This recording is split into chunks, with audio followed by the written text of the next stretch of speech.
Herkese merhaba, kanalıma hoş geldiniz. Bugün sizlerle bu harika Kano model çantayı birlikte çalışacağız.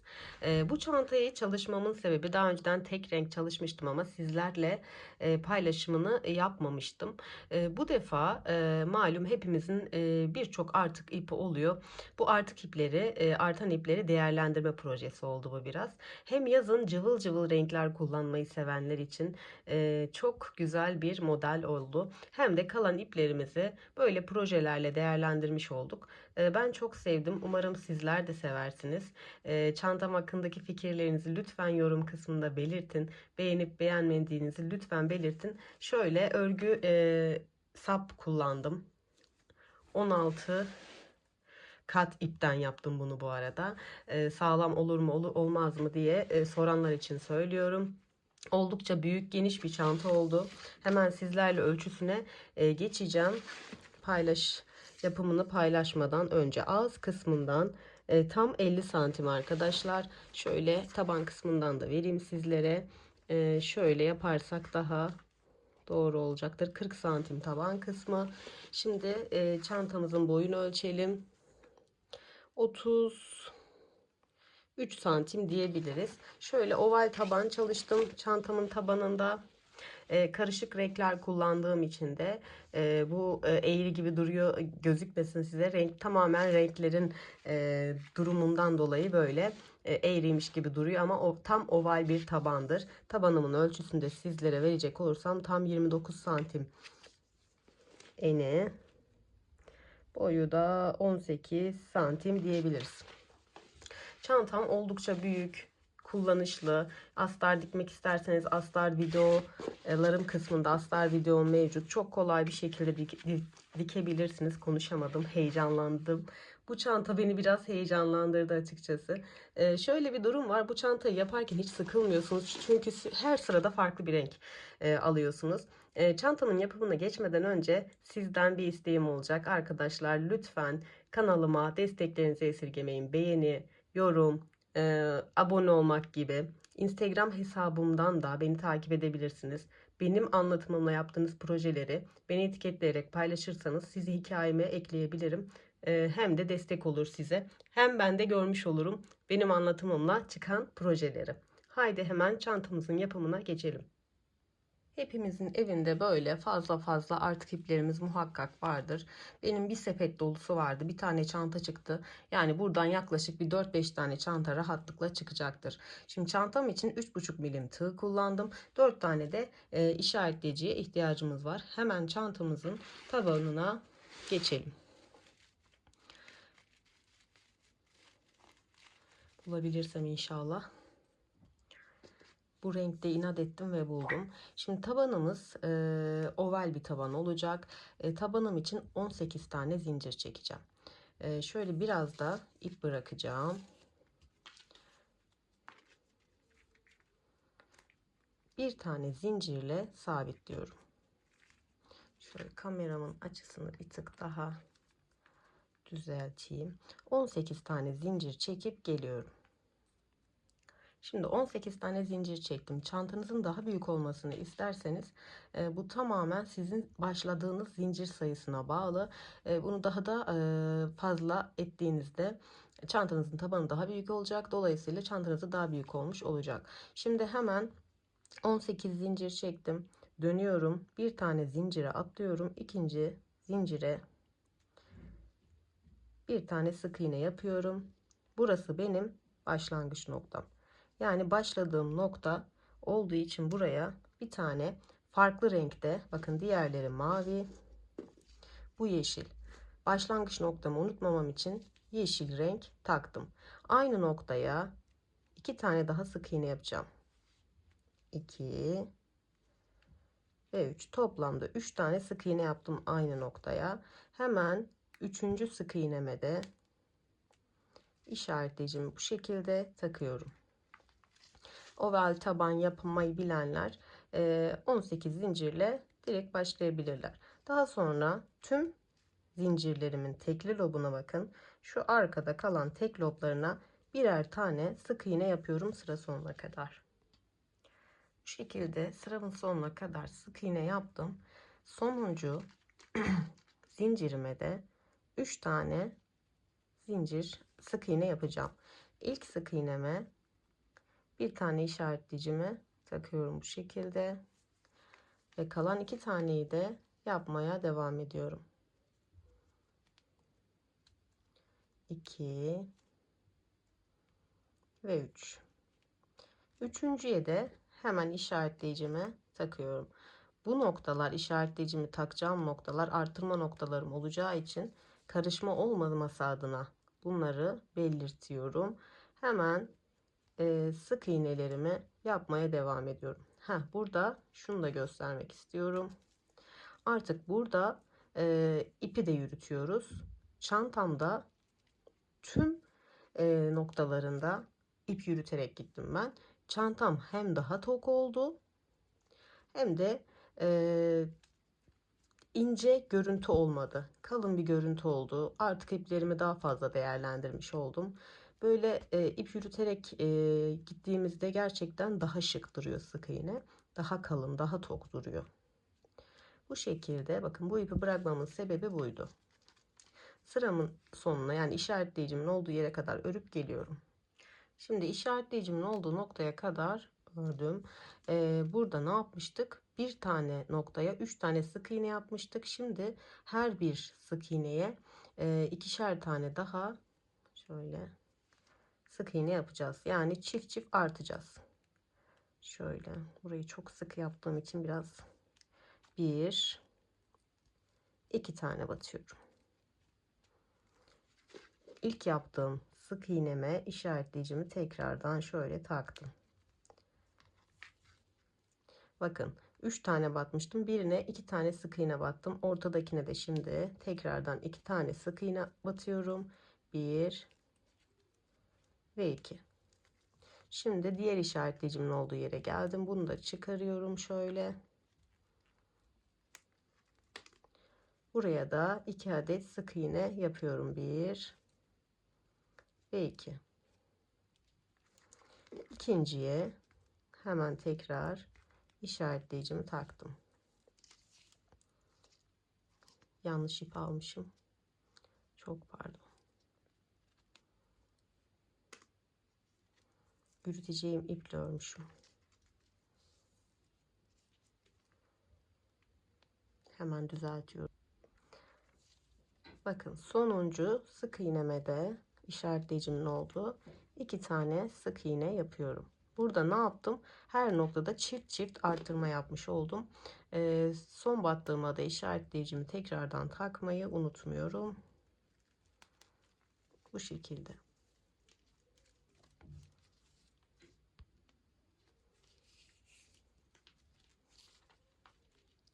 Devam ediyorum. Düz sık iğne yapmaya. Yine işaretleyicimin olduğu noktaya kadar sık iğne yapıyorum. Bura başlangıç noktam. Başlangıç noktamda ne yaptıysam burada da aynısını yapacağım. Şimdi işaretleyicimin olduğu noktaya geldim. Burada da 3 tane sık iğnem var. Her birine çift çift batıyorum. Bu ilkim. Buna tekrardan bir işaretleyicimi takıyorum.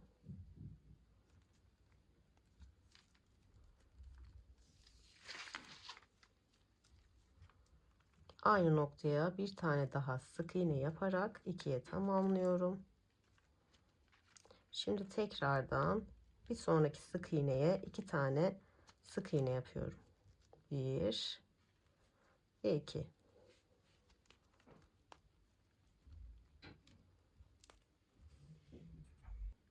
Şimdi işaretleyicimin olduğu yere de 2 adet sık iğne yapacağım. 1 2 ve ikinciye işaretleyicimi tekrardan takıyorum. Burada da arttırmamı tamamlamış oldum. Normalde ben burada renk değiştiriyorum ama sırf kafanız karışmasın diye taban olduğu için çok önemsemedim. Biraz mantığını anladıktan sonra hemen renk geçişlerine de başlayayım. En azından şu yürüteceğim ipim bittikten sonra başlayayım istiyorum. Şimdi tekrar diğer işaretleyicimin olduğu noktaya kadar sık iğne yaparak devam ediyorum. İşaretleyicimin olduğu noktaya geldim. Şimdi Artık arttırmalarımızın tekrarlayacağı yerlere geldik. Bundan sonra işler biraz değişiyor. İşaretleyicimin olduğu nokta burası. Çift çift batmıştık. 6 tane sayımız olmuştu burada. Şimdi buraya bir çift, bir tek. Bir tane battım. İşaretleyicimi takıyorum. Aynı noktaya bir tane daha batarak çiftimi yapıyorum. Bir çift. Şöyle kontrol edeceğim. Evet. Bir çift, bir tek. Hemen diğerine geçiyorum. Bir çift. Yani aynı noktaya 2 defa batıyorum.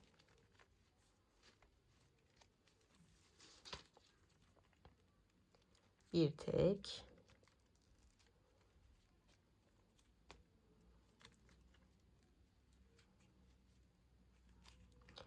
Bir çift.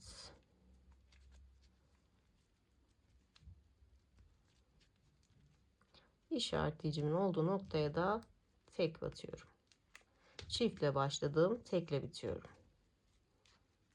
Bu şekilde. Buralar her üç nokta bizim artırma noktamız olacak. İşaretleyicimizi kullandığımız sürece de kafanız karışmayacaktır. Bu şekilde şimdi buraya da aynı işlemi yapacağım. İşaretleyicimin olduğu yere kadar örüp geliyorum. Şimdi işaretleyicimin olduğu noktaya geldim. Çıkartıyorum. Burada yaptığım işlemin aynısını yapıyorum. Bir çift, bir tek, bir çift, bir tek şeklinde gidiyorum. Çiftle başlamıştım. Tekrar çiftle başlıyorum. İşaretleyicimi takıp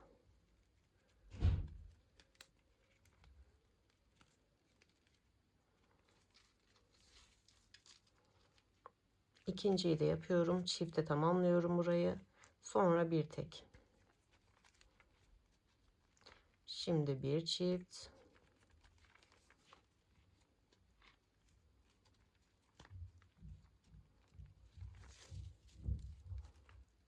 Bir tek. Bir çift.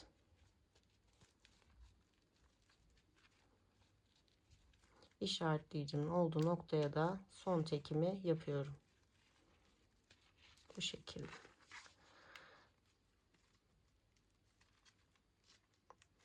İşaretleyicimin olduğu noktaya kadar sık iğnelerimi yapacağım. Ama öncesinde şu işlemi de artık size göstermek istiyorum. Şimdi burada birkaç tane gittikten sonra yapmak istiyorum. Artık farklı bir ipe geçmek istiyorum. Normalde bu çantamda her sırada bir renk kullandım. Yine aynı şekilde yapacağım. Aklınız karışmasın diye. Siz isterseniz 2 sıra, 3 sırada bir bunu yapabilirsiniz. Ama rengarenk istiyorsanız benim gibi devam edebilirsiniz.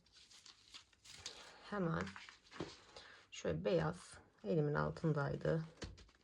Beyaza geçiyorum. Şimdi tekrar sık iğneye battım.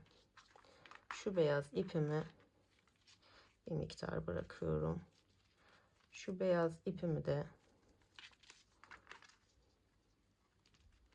şöyle şunu bırakıp buraya sık iğnemi aldım ama ip üstüne atıp çıkarmadım, bakın. Bunu bırakıyorum artık. Beyaz ipimle bunu çıktım. Artık yeni renge geçmiş oldum. Şu kahve ipimi bir tık sıkılaştırıyorum. Daha sonra bunu bir tane düğüm atıyorum. Şöyle. Bu düğümü atmayabilirsiniz tabii ama ben sökülmeye karşı böyle bir yapıyorum. Daha sonra şunu keseceğim artık. Şunla yürütme yapıyorum, bakın, aynı rengiyle. Bir tur bununla dönme yapıyorum. Daha sonra diğerini de göstereceğim size. Şimdi aynı şekilde sık iğnelerimi yapmaya devam ediyorum. Kahverengini birlikte yürütüyoruz. Ben gelişi güzel 1 metre bile ipim olsa onu bir sıra ördüm. Hiç fark etmiyor. Buradaki düzgün bir örgü çıksın isterseniz ipinizin kalınlıkları eşit olursa güzel olur. Olmasa da hiçbir sıkıntı olmaz. Bu şekilde devam edeceğim. Sonuncuya da battım. Şimdi işaretleyicimin olduğu noktaya geldim. Bir önceki sırada bir çift bir tek batmıştık. Çiftle başlamıştık. Şimdi tekle başlayacağız. Neden tekle başlayacağımızı da söyleyeyim. Çiftler üst üste binmesin diye, oval görüntüyü kaybederiz yoksa. Bir önceki sırada bir çift bir tek batmıştık. Şimdi bu sırada iki tek bir çift yapıyoruz. İşaretleyicimi tekrardan takıyorum. Birinci tekimi yaptım. İkinci tekimi de yapıyorum. İki tek bir çift. Aynı noktaya tekrar battım. Şimdi tekrardan iki tek bir, iki. Şimdi bir tane çiftimi yapıyorum. Bir ve iki. Tekrardan iki tekimi yapıyorum. Bir tek ve iki tek. İşaretleyicimin olduğu noktaya da çift yapıyorum.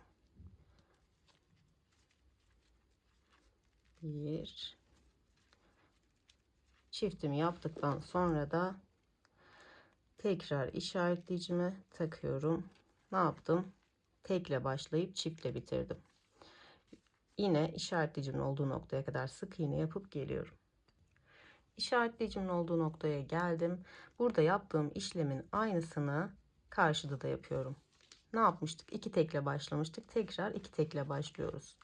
İlk tekimi yaptım. Unutmamak için tekrar işaretleyicimi taktım. İkinci tekimi de yapıyorum. İki tek bir çift.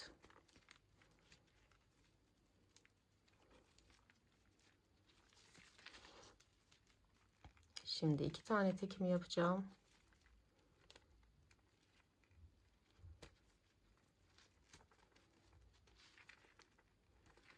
Şimdi çift. Hep 3 tane çiftimiz olacak. Bir tane burada yaptım, bir tane burada yaptım, bir tane de sonuncuda. Çift sayımız hiç değişmeyecek. 3 tane çiftimiz olacak.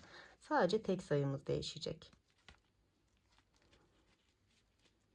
Mantığını anladıktan sonra zaten kolaylıkla ilerleyeceksiniz. İşaretleyicimin olduğu noktaya çiftimi yapıyorum.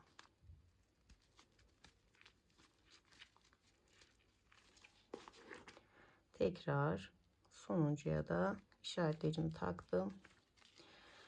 İp değişim noktasına kadar öreceğim. Size buradaki mantığı da göstermek istiyorum.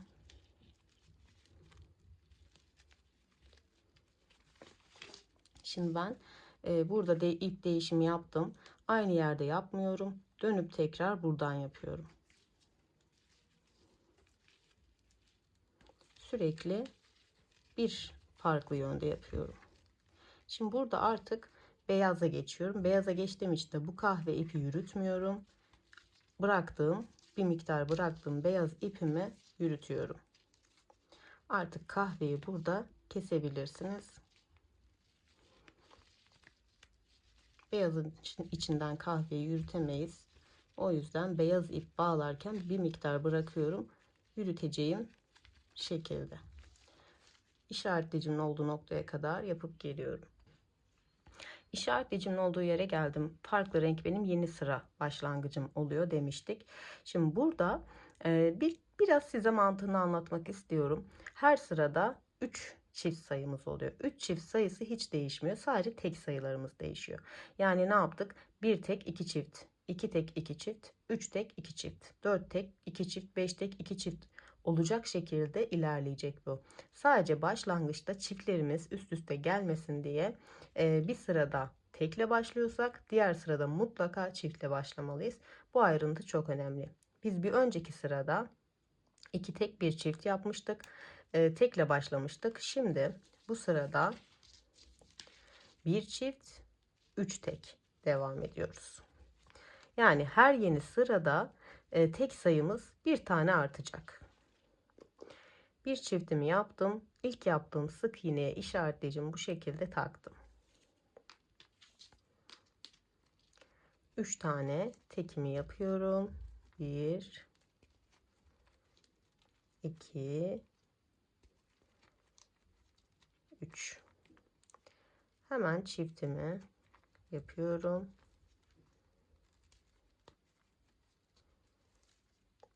Tekrardan 3 tane tekimi yapacağım.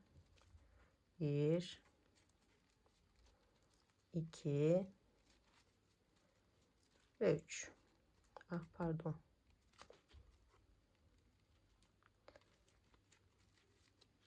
3. Şimdi çiftimi yapıyorum. 1 aynı noktaya 2 tane battım. Şimdi 3 tane tekim yapıyorum. Zaten bakın sayı 3 tane tek kaldı. Sayılarım da eşit gidiyorsa demek ki doğru yoldayım. Hata olduğu zaman mutlaka sökün. Eşitsizlik olacaktır. Bakın çiftle başladım, tekle bitirdim. Mantık bu şekilde ilerleyecek.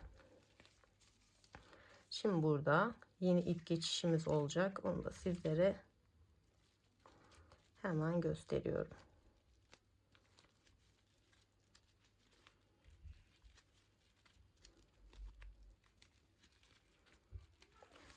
Bir öncesinde bu taraftan ip geçişini yapmıştım. Şimdi bu taraftan yapacağım. Mantık tamamen hep bu şekilde ilerleyecek. Şimdi bir önceki yürüttüğüm iple artık burada işim bitiyor. Bunu kesiyorum.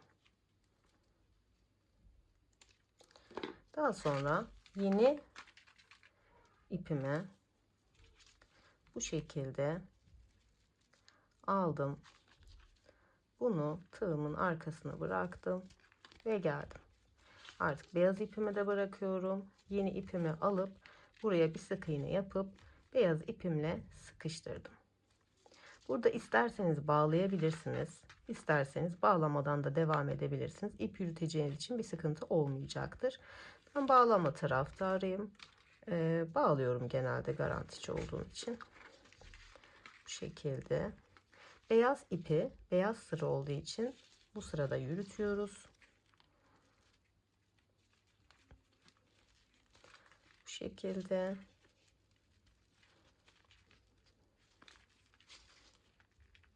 İşaretleyicimin olduğu noktaya kadar ilerliyorum.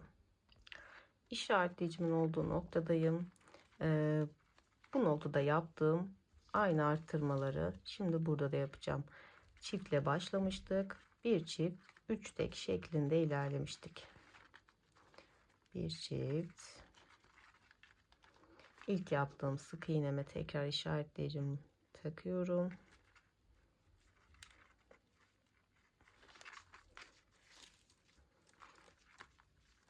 Bir çift, 3 tekle devam ediyorum. Bir tek, 2 ve 3. Hemen çiftimi yapıyorum.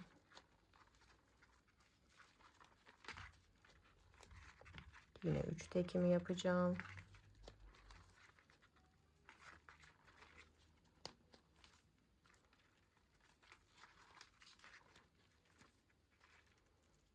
Ve tekrar çiftimi yapıyorum. 3 tane tekim kaldı. 1 2 ve işaretleyicimin olduğu noktada 3. tekim oluyor. Bu şekilde tekrardan işaretleyicimi de takıyorum.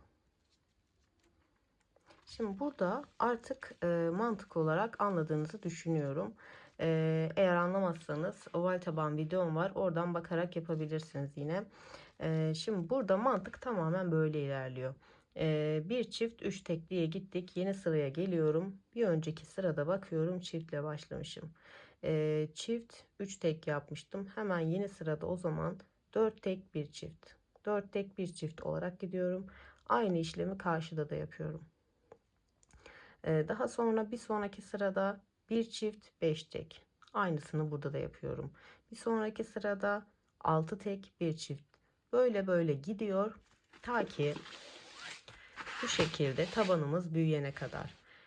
Buradaki sayıyı da vereyim. Ben de çünkü aynı boyuta kadar örüp geleceğim. 16 tek bir çift olana kadar örmeye devam ediyoruz. Tabanınız daha büyük olsun isterseniz de bu sayıyı arttırabilirsiniz. Ben bu tabanı 16 tek bir çift olacak şekilde yaptım. Şimdi bunu da aynı sayıyla yapıp geliyorum. 16 tek bir çift olana kadar istediğim ölçüye gelene kadar örüp hemen geliyorum. Evet, şimdi ben tabanımı ördüm. Tabanımda böyle toplanmalar oldu. Sizinki de böyle olacaktır. Sakın kafanız karışmasın. Şimdi ben bunu 16 tek bir çift olacak şekilde ördüm, bitirdim. Tabanım bu şekilde. Bunu buharla güzelce ütülediğimde dümdüz bir tabanım olacak. İçinden ip yürüttüğümüz için tabanımız böyle çok sert bir taban oluyor. Bu aslında çok iyi bir şey. Ütülediğimde düzelecek. En azından tabanımız sarkma yapmayacak. Hemen ütüleyip geliyorum. Şimdi tabanımı ütüledim. Bakın istediğim forma kavuştu. Bu çok sıkma yapmasının sebebi dediğim gibi içinden ip yürütmemiz. Ama ip yürütünce gerçekten mükemmel bir sonuç elde ediyoruz. Hem modelimiz çok güzel çıkıyor hem de daha dayanıklı bir taban oluyor. Yine gövdede de tabii yürüteceğiz ipi ama burada önemli noktalardan biri de ördüğümüz zaman el ütüsüyle ipi rahatlatmak aslında. El ütüsü yaparsanız o toplanma olmayacaktır. Tabanım 29 santim oldu. Böyle de 23 santim oldu. Şimdi burada ne demiştik? Artık 16 tek bir iki çift şeklinde gitmiştik. Şimdi artık çantamızın gövde kısmına geçiyoruz. Şöyle kameramın açısını düzeltiyorum. Hemen şurada ip geçişlerimi bu sırada burada yaptıysam diğer sırada karşıda mutlaka yapıyorum ki eşit ve güzel bir kontrast olsun diye. Hep aynı yerden ipi değiştirirseniz hep bir yerde parça parça olacaktır. Diğer tarafta olmayacaktır. Bakın ben bir buradan değiştiriyorum, bir buradan. Bunları da yine söyleyeceğim. Şimdi artık bu işaretleyiciyi, bakın bunu aldım. Hemen altındaki ilmekten birine geçirdim. Burası benim başlangıç noktamdı. Çantamı bitirdiğim zaman yine bu hizada bitireceğim için bunu burada tutuyorum. Bir sıra düz sık iğne öreceğim. Hiçbir şey yapmayacağım. Arttırma vesaire yapmayacağım. Çünkü tabanımı artık gövdeye geçiş kısmında bir sıkma olması lazım. Arttırma yapmıyorum o yüzden. Sadece bir sıra sık iğne etrafını dolanıp geliyorum. İşaretlecimin olduğu noktadan itibaren bunları artık çıkartabiliriz. Bunlarla işimiz yok. Daha sonra bunları yine kullanacağız ama sizlere de göstereceğim. Şimdi bir sıra artık arttırma yapmadan bir sıra tabanımızın etrafını sık iğne ile dolanıp geliyorum. Şimdi ip değiştireceğim. Bunu yine sizinle değiştirmek istedim. Bakın başlangıç noktam bir sıra hiç arttırma yapmadan düz sık iğne ördüm. Burada ipimi değiştireceğim. Hemen şöyle hasır rengine geçtim. İp değiştirme kuralını da tekrar hatırlatayım. 1,5 sıra örüyoruz. Yani burada başladım, döndüm. Buraya geldiğimde bir sıra oldu. Ama aynı noktada ipimi değiştirmiyorum. Yarım sıra daha örüp karşıda herhangi bir yerde değiştiriyorum. Burada ip değiştirdiğimde dönüyorum tekrar bir sıra. 1,5 sırayı döndüğümde bu defa buradan değiştiriyorum. Böyle olunca çantanız bu rengarenk görüntüye kavuşacak ve çok düzenli olacak. Her iki taraftan da sürekli ip değiştirdiğimiz için çok düzenli bir eşit güzel bir görüntü kontrast olacak. Hemen şimdi ipimi değiştiriyorum. Artık zaten çantamız birbirini tekrar eden döngüler halinde ilerleyecek. İpimi değiştirmek için şimdi şurada bu yürüttüğüm ipimi artık kesiyorum burada. Bir önceki yürüttüğüm ipimi kestim. Şimdi bir sık iğne alıyorum. Bakın ipimi tığımın arkasına koydum. Bunu buraya sıkıştırmak için aldım. Şimdi geçiş yapacağım ipi şöyle tamamlıyorum. Yeşil ipimi sıktım. Bu şekilde bakın. Daha sonra çeviriyorum. Çok böyle sıkmadan hafif bir düğüm atacağım. Bu da açılma vesaire olmayacaktır zaten. Çünkü ipleri yürüterek gidiyoruz. Ama ben böyle bu noktada ilmeğim açılmasın, gevşemesin diye böyle yapmak istiyorum. Şimdi bu yeşil ipimi bir sıra yürüteceğim bu yere kadar. Yani tekrar bir sıra örüp bunu yürütüyorum. Sonra tekrar aynı noktaya geldiğimde bu defa kendi ipini yarım sıra yürütüyorum. Çünkü renk altta gözükmesin diye. Bu yeşili tamamladığı için yeşille yürütüyorum. Daha sonraki sırada yarım sıra öreceğim yerde de kendi rengini yürüteceğim. Şimdi başlangıç noktasına kadar gidelim. Yapacağım işlemi size göstereceğim.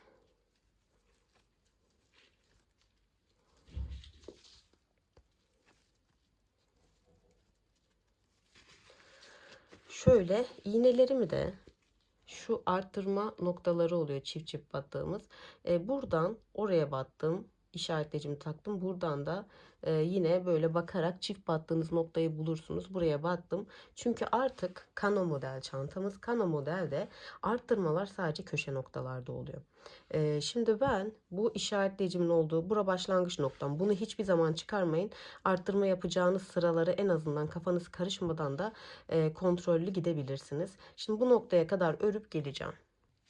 Ufak bir mantığını hemen anlatayım. Bakın işaretleyicimin olduğu noktaya geldim. Bunu her iki köşeye, yani çok önemli değil şuraya buraya batmak ama şöyle tam köşelerde iki tane işaretleyici belirleyin ki kafanız karışmasın. Ya nerede arttırma yapacaktım gibisinden. Yine karşısında da ben bu şekilde yaptım. Yani bu böyle belirledim. Şimdi burada mantık şu. Şimdi ben ilk tabandan sonra bir sıra arttırma yapmadan sık iğne ördüm. Artık her sırada farklı. Yani her sırada birbirini tekrar eden ama farklı işlemler var. Şöyle bu sırada e, bir çift batıyorum. Geliyorum. Buraya da bir çift batıyorum. Sonra karşıdaki noktama da bir çift batıyorum. Ondan sonra geliyorum. Buraya da çift batıyorum. Çift çift batıyorum. Daha sonra burası başlangıç noktamdı. Daha sonra bir sıra sık iğne yapıp arttırma yapmadan ikili arttırmam bittikten sonra bir sıra arttırma yapmadan sık iğne yapıyorum. Daha sonra yine başlangıç noktam burası. Burayı baz alıyorum. Zaten artırma yapıp yapmadığımı da altlardan çift mi tek mi batacağımı anlarım ben. Daha sonra bir sıra düz, bir sıra sadece karşılıklı çift batıyoruz. Bir sıra düz, daha sonra bir sıra çift çift batıyoruz. Bir sıra düz arttırmadan daha sonra bir arttırma. Bu şekilde gidecek. Yani bir sıra çift arttıracağız. Bir sıra hiç arttırma yapmayacağız. Bir sıra sadece ortadan çift ve karşıdan çift. Yani bir sıra böyle, bir sıra böyle. Arada bir sırada arttırmadan yapıyoruz. Mantık çok kolay. Sadece artırma yapmayı unutmadığınız takdirde çantanız kano şekline ulaşacaktır. Ve bu işlemi bakın çift battım. Bu işlemi çantamız istediğimiz boyuta ulaşana kadar da devam ettireceğiz arkadaşlar. Şimdi bu sırayı işaretleyicimin olduğu noktaya bir tane çift battım. Yine diğer işaretleyicimin olduğu noktaya kadar örüp geliyorum. Bu işaretleyicimin olduğu noktada bir çift batmıştım. Şimdi geldim bu işaretleyicimin olduğu noktada. Direkt üstünde olmasına gerek yok. Bir tık sağında bir tık solunda olabilir. Ben sadece unutmamak için bu işaretleyicileri taktım. Bakın buraya da bir çift battım. Daha sonra üst sıralarda kafanız karıştığında altlara bakarak hangi sırada çift, hangi sırada ortada arttırma yaptığınızı görürsünüz zaten. Şimdi düz bir şekilde gidiyorum. Karşıdaki işaretleyicilerimin olduğu noktaya doğru. Şimdi işaretleyicimin olduğu yere geldim. Dört köşeden de arttırma sırasındaydık. Bir burada arttırma yaptık. Bir burada arttırma yaptık. Şimdi iki noktada da arttırma yapacağım. Daha sonra işaretleyicimin yani başlangıç noktama kadar örmeye devam edeceğim. Burada hemen birlikte arttırmamızı yapalım. Aynı noktaya 2 adet battım.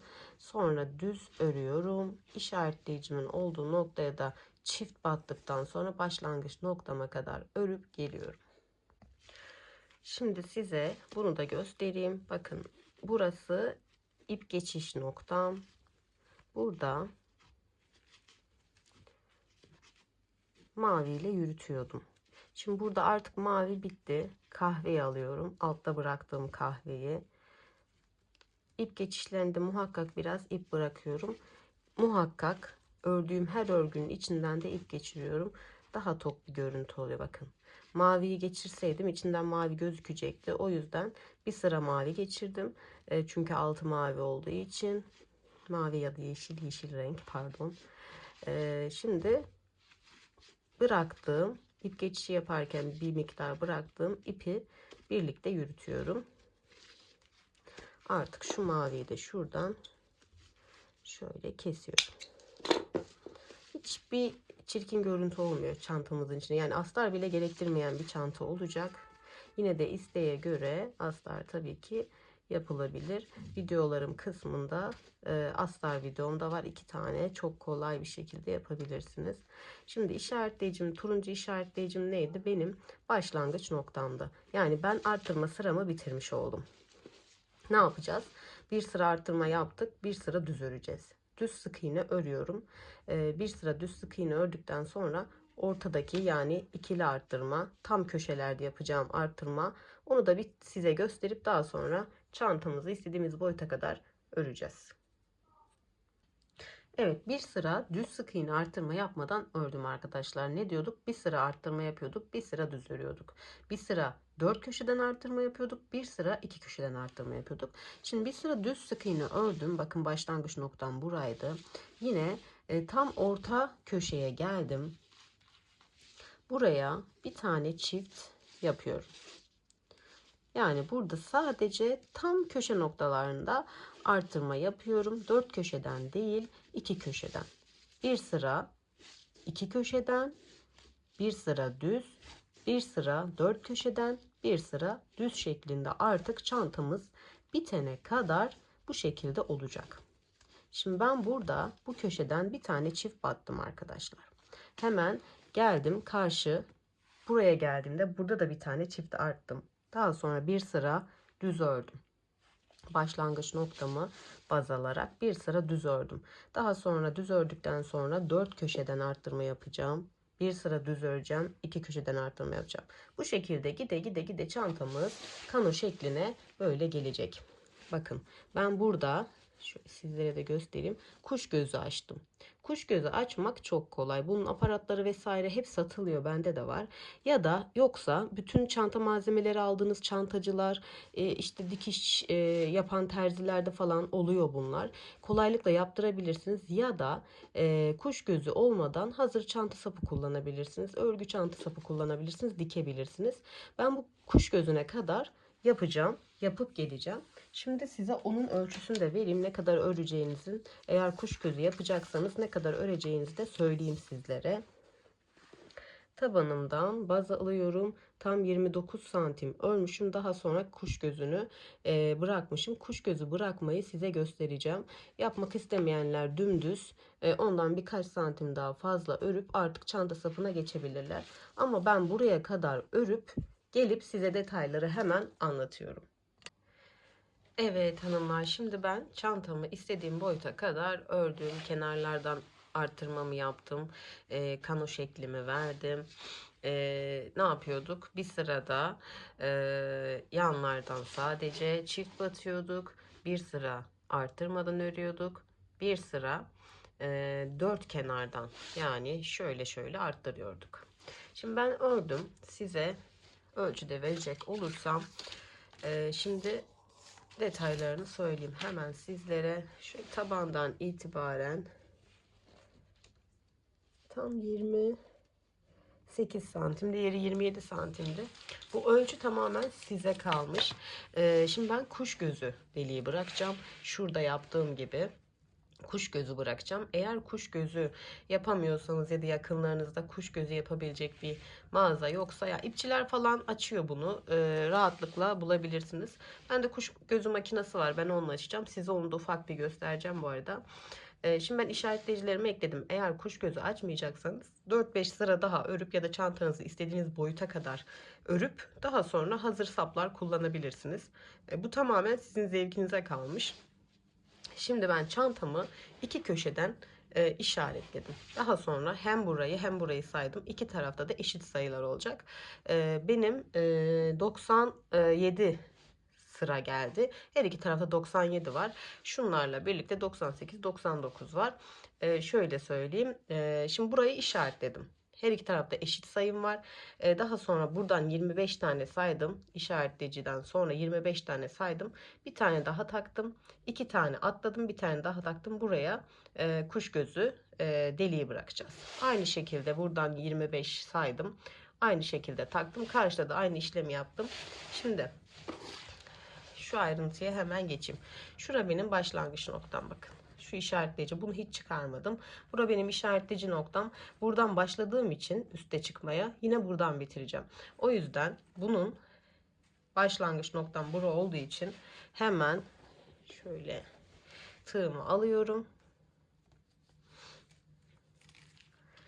Şu işaretleyiciye kadar normal sık iğnemi örüyorum. Şöyle size yapacağımız işlemi hemen anlatacağım. Dediğim gibi eğer kuş gözü açmayacaksanız direkt örün. Çantamızın ağız kısmında sizlere göstereceğim. Arkadaşlar lütfen bu aşamaya kadar geldiyseniz bir beğeniyi çok görmeyin. Bir yorum yapmayı çok görmeyin. Çanta hakkında fikirlerinizi yoruma yazarsanız çok çok mutlu olurum. Emeğime destek verirseniz çok mutlu olurum. Abone olmak tamamen ücretsizdir. Şimdi işaretleyicimin olduğu noktaya da bir tane sık iğne yapıyorum. Burada iki tane sık iğne atlayacağım için iki tane zincir çekiyorum. 1, 2.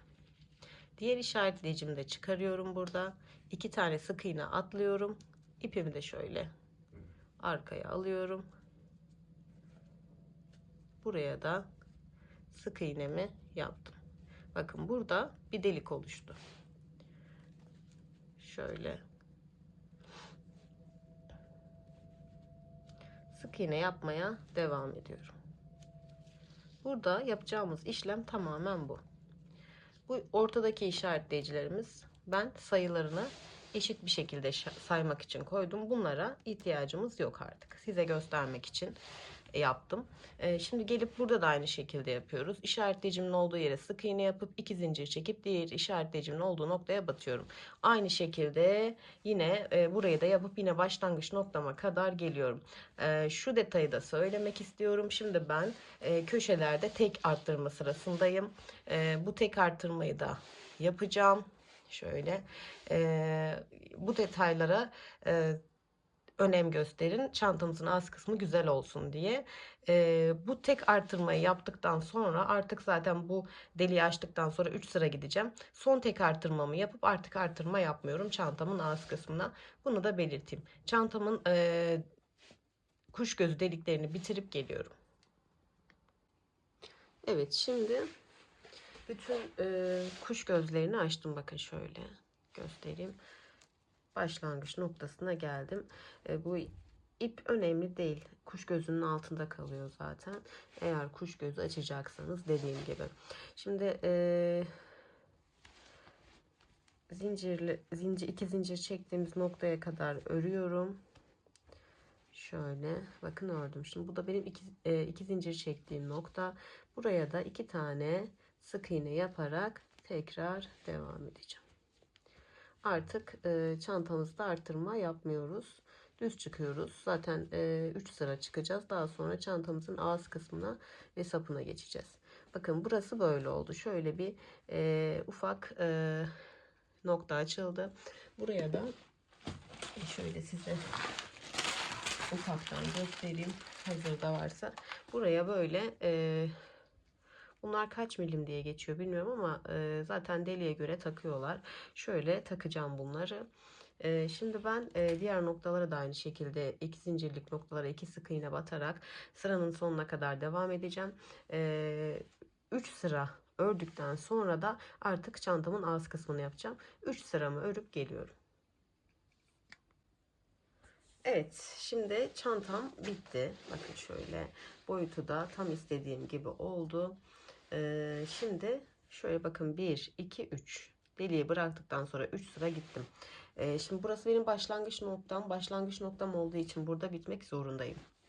Şöyle bakın. Bunun da üstünde 1, 2, 3. Ya başlangıç noktası çok önemli. Şimdi köşede bitim desem bunun üstü 4 olacak. Bunlar 3 kalacak.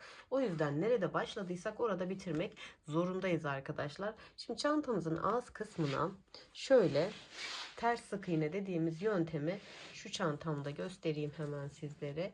Ters sık iğne yapacağız. Şöyle. Şimdi burası benim başlangıç noktam. Güzelce hizaladıktan sonra şöyle bir tane kaydırma yapıyorum. Yükseklik farkı olmasın diye bir tane kaydırma yaptım arkadaşlar. Bir tane zincir çektim. İpimi biraz gevşettim. Buna değil, hemen ikinci sık iğneye gireceğim. Şöyle. Şu şekilde çıkardım. Şimdi ipimi gevşettim. İpimi bir tık gevşetiyorum. Bir sık iğne atlıyorum. İkinci sık iğneye tersten sık iğne yapıyorum. Ve ikisini tek seferde çıkardım. İpimi gevşettim. Bir sık iğne atladım. İkinci sık iğneye tersten sık iğne yaptım ve çıkardım. Yine aynı şekilde bir sık iğne atladım. İkinci sık iğneye girdim. Ters sık iğnemi yaptım. Şimdi bakın şu bir taneye atlıyorum. Şöyle netleyeyim şurayı. Evet. Şu bir taneye atlıyorum. İkinci sık iğneye batıyorum. Çantamın ağız kısmında bu model hem esneme yapmadığı için hem de görüntü olarak çok güzel bir şıklık kattığı için ben genelde bu yöntemi tercih ediyorum. Bu şekilde başladığımız noktaya kadar yapıp geleceğim. Bakın çok güzel oldu. Bu arada çantamızın ağız kısmını istediğiniz renkle bitirebilirsiniz ama ben son sırayı bununla uyumlu yapmak istedim. O yüzden kahve tercih ettim. Diğerinde de krem rengini tercih etmiştim. Hemen çantamı bitirip geliyorum. Evet, yavaş yavaş çantamızın sonuna artık geliyoruz. Şimdi başladığım noktaya geldim. Bakın. Şöyle. İpimi biraz gevşettim. İkinci sık iğneye battım. Ve bu şekilde burayı bitirdim. Şuraya da ipimi gevşetmeden son bir tane nokta kaldı. Onu batsam mı batmasam mı bilemedim ve batmamaya karar verdim. Şöyle ipimi kesiyorum. İlmeğimden çıkarıyorum. Şöyle el ütümüzü de yapalım. Sıkma olmasın. Toplanma olmasın diye. Hemen şuranın birleştirmesini yapalım arkadaşlar. Bu çantayı o kadar çok sevdim ki sizinle paylaşmak istedim ve gerçekten çok istek geldi. Bir yandan da kıramadım. Şöyle umarım sizler de seversiniz. Tam yazın böyle şıkır şıkır giyinip takmalık. Böyle plajlarda çok hoş olur. Şöyle rastgele dikiyorum. Herhangi bir püf noktası yok. Şöyle yapacağım. Yani burayı açılmayacak şekilde dikiyorum diyebilirim. Şu noktayı şöyle şundan da bir defa geçeyim. Sonuncuyu.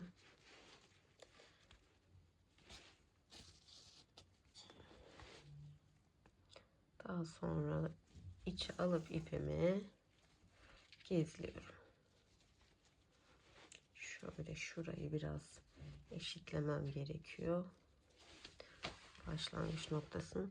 Daha sonra ilmeklerin içinden güzelce aşağıya doğru kaydırıyorum ipimi. Şöyle.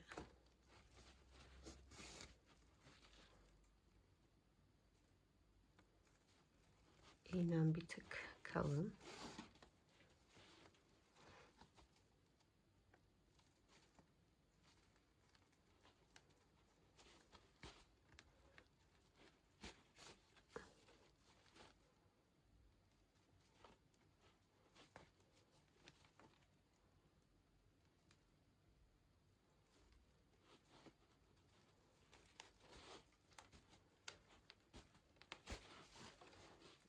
Şöyle kesiyorum artık burayı.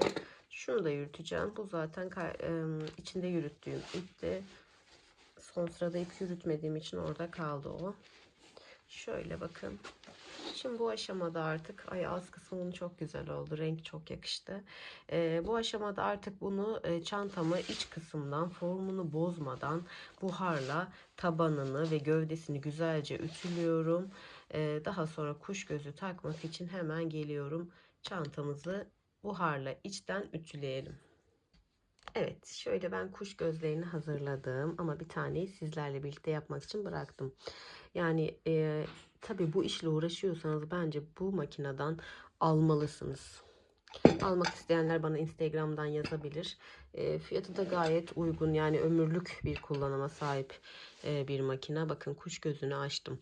Buna isterseniz halka geçirerek farklı hazır saplar kullanabilirsiniz. Çok şık olacaktır. Şimdi gelin sizlerle birlikte nasıl hemen yaptığımı göstereyim. Şimdi bu benim kuş gözüm. Sanırım bu en küçük boy diye geçiyor. Ama emin olmak için size de ölçüsünü verecek olursam sanırım 1,5 ya da 2 santimlik olabilir. Şimdi bunu bu kısım dışta kalacak şekilde şurayı önce bir rahatlatalım. Daha sonra bunu buraya, deliğimiz çok geniş olmamalı. Ne kadar sıkı olursa o kadar güzel olacaktır. Ama bunu da tam bu deliğe oturtmamız gerekiyor. Bakın tırnak yardımıyla şöyle oturtuyorum. Şöyle ipleri bastırıyorum. Şu pulu da bakın böyle bir pulumuz var. Bunları aparata alırken hepsi yanında geliyor zaten. Bu aynı zamanda birçok şey yapıyor çantalarda. Ben çıt çıtlarımı falan da bununla yapıyorum. Şöyle yaptım bakın. Daha sonra bunun kalıpları da farklı farklı bu arada. Şu an kuş gözü kalıbım takılı. Bunu bu kalıba oturtuyorum. Kalıba düzgün şekilde oturttuktan sonra bakın şöyle sıkıyorum ve bastırıyorum. Bu kadar basit arkadaşlar. Kuş gözümüz, bakın önce içten göstereyim. Kuş gözümüz bu şekilde hazır oldu. Şu dışarıdan da böyle gözüküyor. Çantam, yani bu kuş gözü çok farklı bir hava kattı çantama diyebilirim. Şimdi çantamın sapının yapılışına geçelim hemen. Şimdi size hazır bunu yapmışken şöyle çıt çıtlarımı da nasıl kolayca taktığımı göstereyim istiyorum. Bakın bu cihazımın bu kalıplarını çıkartıyorum. Hemen çıt çıt kalıbına geçiş yapıyorum. Şöyle.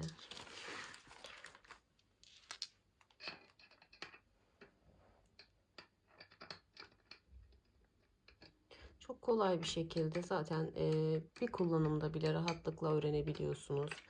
Ben de kendi kendime öğrendim. Hemen diğer kalıbımı da bulmam gerekiyor. Şurada diğer kalıbım. Şöyle. Şimdi karşılıklı denk gelecek şekilde bakın şöyle eşit olduğundan emin olayım. Sanırım şunu bir tık daha yukarıya takabilirim. Evet. Bunu nasıl takıyorum? Bakın. Şöyle yukarıda kalacak şekilde kalıbımı oturttum. Tık sesini duydunuz zaten.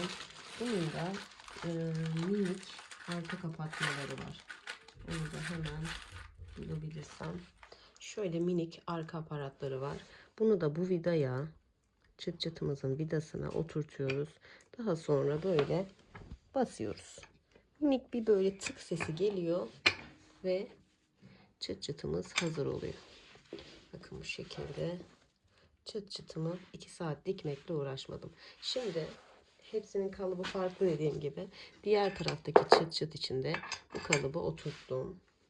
Hemen bunu da buraya, mıknatıslı olduğu için zaten çok kolay bulabiliyorsunuz nereye oturması gerektiğini. Şöyle. Şunu da buraya geçirdikten sonra hafif bir tık sesiyle Şöyle. Bakın çıt çıtımız da hazır oldu. Şöyle. Ne kadar güzel oldu. Ben bunu açık kullanmayı düşünüyordum aslında ama müşterilerin tercihi genelde ağzı kapalı olmasını istedikleri için böyle yaptım. Daha sonra astarımı da dikeceğim. Astar yapmak isterseniz yine videolarım kısmında astar yapma videosundan bulabilirsiniz. Böyle çıt çıtlarınızı da pratik şekilde kendiniz yapabilirsiniz. Kuş gözünü de dediğim gibi eğer bu makineden satın almak isterseniz bana Instagram'dan yazarsanız size linkini atabilirim. Instagram hesabım Nesgrat. Hemen çantamın sapının yapılışına geçiyorum. 16 tane ipimi, bu farklı renklerde olabilir, aynı renkte olabilir. 16 tane olacak ipim.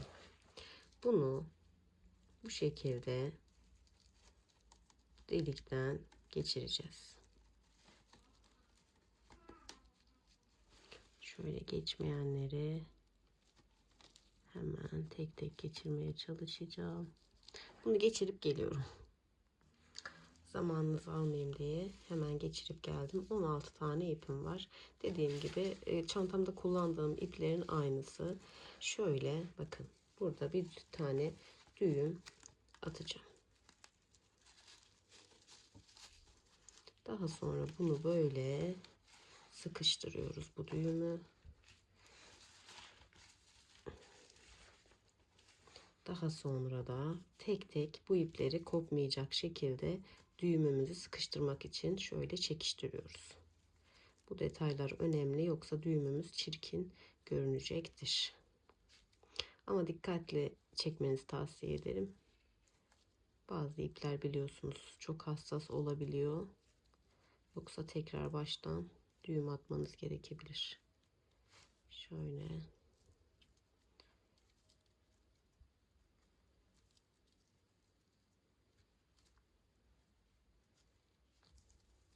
Daha sonra yine buradan da hepsini tek tek sıkıştırıyorum.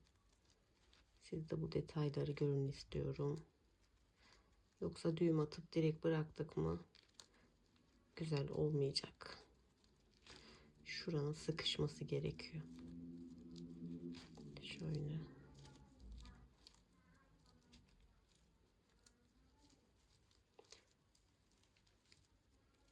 Bakın düğümümüz çok güzel oldu. Şimdi bunu şöyle çektik. Burayı daha sonra istediğimiz boyutta keseceğiz. Daha sonra şöyle yaklaşık 1,5 metre, bu arada tüm iplerimi karıştıracağım. Keşke açsaydım. Şöyle 1 metre, 1,5 metre kadar örgü yapılacağı için tam ölçü vermeyeceğim size. Rahat, kolaylıkla örebileceğiniz kadar ben şöyle 1 metre, belki 1,5 metre vardır. Şöyle kesiyorum buradan. Hatta şöyle tutayım.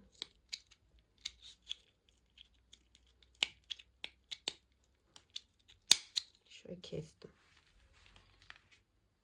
Evet arkadaşlar, iki tarafı da ben hallettim. Size bir tarafı gösterdim. Zaman kaybı olmasın diye. Şimdi burada çantamızın sapını istediğimiz ölçüde yapabiliriz. Ben size ufakça bir göstereceğim. Kaç santim yapacağınızı da her iki tarafı da ölçerek yapın lütfen. Bakın, bağladığım yerden baz alıyorum. Çünkü örgümüz buradan başlıyor. Şöyle ben kaç santim örgü örmüşüm. Ben tam 75-76 santim örmüşüm çantamın sapını. Hemen örgümü nasıl ördüğümü de size göstereyim. Bakın, buradan sabitledik artık. 16 tane de ipimiz var.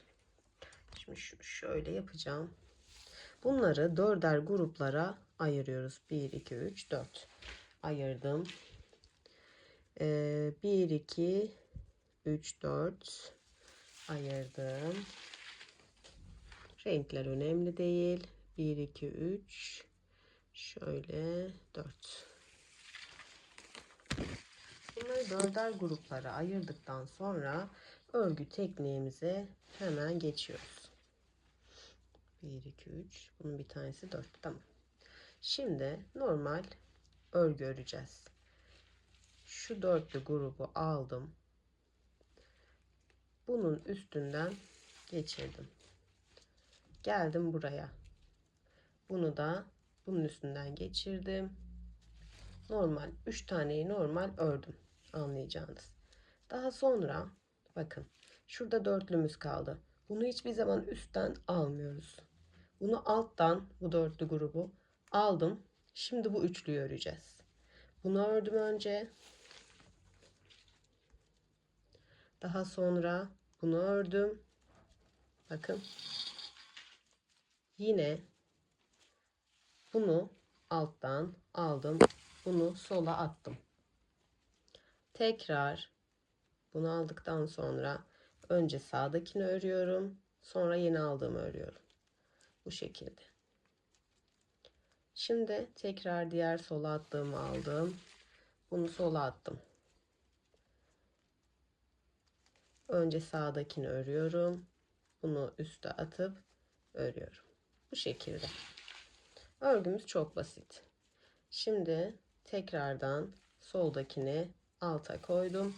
Yeni grubu sola attım. Sağdakini ördüm. Soldan yeni aldığımı da ördüm. Şu şekilde gruplarımı ayırdım. Bunu yine alttan aldım ve yeni grubu örmeye başlıyorum. Bunu üste alıyorum. Yani normal örgü aslına bakarsanız sadece gruplara dikkat etmek gerekiyor. Ah çok pardon, ipim dolandı. Şöyle son bir kez daha size göstermek istiyorum ama ipim kameramın ayağına dolandı. Şimdi Allah Allah, nazara geldik. Şimdi tekrardan kısa bir göstermek istiyorum. Şimdi bunu aldım. Bu soldakini alta getirdim ve yine aynı mantıkla örmeye devam ettim. Aldım. Soldakini alta getirdim ve ördüm. Bu şekilde örgümüz bakın mükemmel bir örgü ve 16 kat olduğu için de inanılmaz sağlam olacak. Aklınıza takılmasın yani taşır mı çantayı diye. Bu şekilde örüyoruz arkadaşlar. Örüp bitirip geliyorum. Evet arkadaşlar, şimdi ben bunu ördüm. Tam 75 santim ördüm ama bunu buraya yanlış geçirmişim. Kusura bakmayın, inşallah sizi yormamışımdır. Çünkü çanta sapımız biliyorsunuz ki böyle olacak. Yani çanta sapım böyle olacağı için onu oradan geçirmişim. Kusura bakmayın, çekim hatası, çekim heyecanı diyelim. Şimdi ben bunu 75 santim ördükten sonra bakın içindeki bir tane iple böyle dolayıp bağladım. Daha sonra burası başlangıç noktam. Daha sonra yönünü şöyle düzeltiyorum bakın. İkisi aynı yöne bakacak şekilde düzelttikten sonra bunu böyle geçireceğim. Şöyle yapacağım. Ama böyle geçmeyecektir. Yine iplerle şöyle yaptıktan sonra düzenleyelim. Şöyle geçireceğim. Yine aynı şekilde başlangıçta şöyle buradan başlamıştık. Ben çekim hatasından dolayı kusura bakmayın lütfen. Heyecanıma verin. Geçmeyenleri tek tek geçirin. Siyah ipim kaçtı.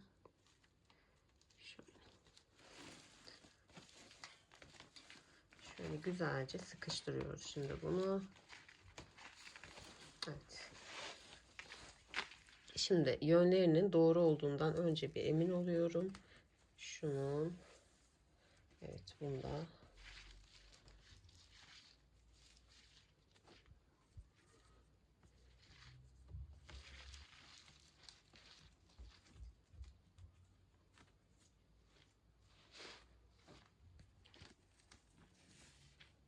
Şöyle yapayım. Bu detaylar ya benim için çok önemli. Ben çok önemsiyorum bu detayları. Dikkat ediyorum. Sizler de dikkatli olabilirsiniz. Şimdi burada Az önce diğer tarafta yaptığımızın aynısını yapacağız. Yani çantamızın ağız kısmına bir düğüm daha atacağız. Başlarken attığımız gibi. Şöyle biraz gevşelteyim. Tüm iplerimi yakalamaya gayret gösteriyorum. Bakın birkaç tane kaçak var. Onları da aldıktan sonra şöyle.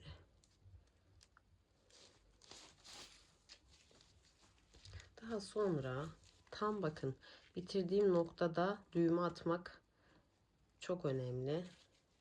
Kontrolümü sağlıyorum. Evet. Şöyle. Şimdi burada ipi koparmadan güzel güzel sıkıştırıyorum. Tek tek.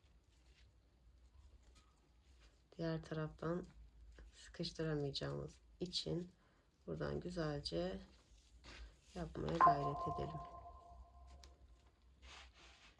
Şöyle.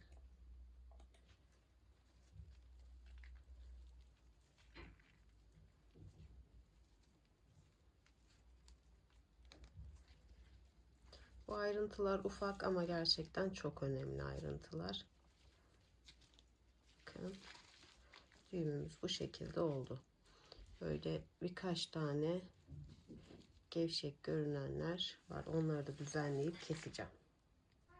Şimdi bu kısmı güzelce yaptıktan sonra şöyle göz kararı kesiyorum. Daha sonra yine bunu da ölçmeden göz kararı keseceğim. Bu şekilde yaptım. Şimdi karşısındakini de aynı yöntemle yapacağım. Zaten hazırlamıştık birlikte yanlış taktığımızı. Bunu tekrar buraya da yapacağım. Sonra çantamı tamamen bitirip geliyorum. Evet arkadaşlar, şimdi bir çantamızın daha sonuna geldik. Bakın çıt çıtınızı isterseniz şu şekilde kapatabilirsiniz. Kapatınca da şöyle güzel bir form alıyor bu arada. İsterseniz çıt çıt yapmadan da kullanabilirsiniz. Astar yapacağım ben. İsterseniz astar yapmak isterseniz videolarım kısmında astarlarım var. Oradan bakarak kolaylıkla yapabilirsiniz. Şimdi şöyle iki tane çantam oldu. İkisini de sizlere göstereyim. Yani her rengi ayrı bir şey olacaktır, güzellikte olacaktır. Her koyduğunuz renk ayrı bir hava katacaktır. Ben çok çok beğendim. Umarım sizler de beğenirsiniz. Lütfen beğenilerinizi, yorumlarınızı yapmayı unutmayın. Çünkü ben sizin fikirlerinize çok önem veriyorum. Fikirlerinizi yorum kısmında belirtmeyi lütfen unutmayın. Bir sonraki projede görüşmek üzere. Hepiniz kendinize çok çok iyi bakın. Allah'a emanet olun. Hepinize kolaylar gelsin. Görüşmek üzere.